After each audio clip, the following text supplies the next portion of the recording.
You shared a little bit, obviously, about your wife being at Oakwood, your experience in the Marine Corps. I'm kind of curious because I feel like one of the things I love is hearing people's experience and going through difficult times. I think leadership, when you're in difficult, like you said, being put into situations.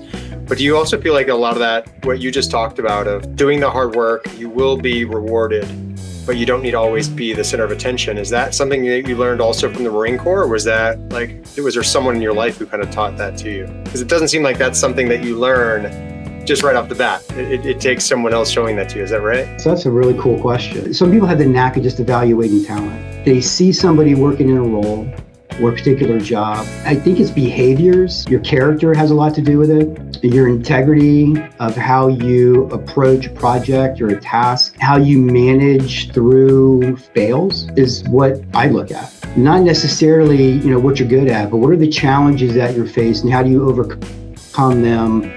And what abilities do you have where you can comfortably manage and navigate your way through that, right?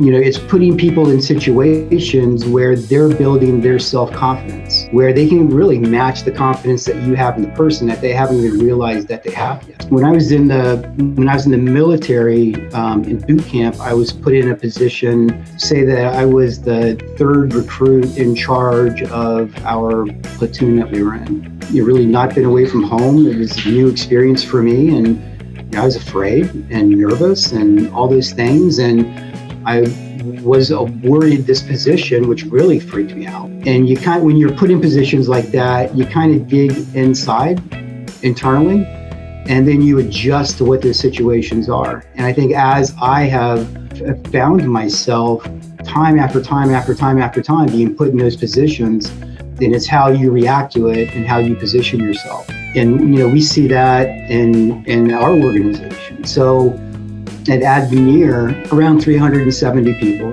that work on the operations side for the company. And we had 50 internal promotions last year. And that's huge for us. We all drive that. The executive team in our organization drives that. We want people to be recognized and we want people to succeed.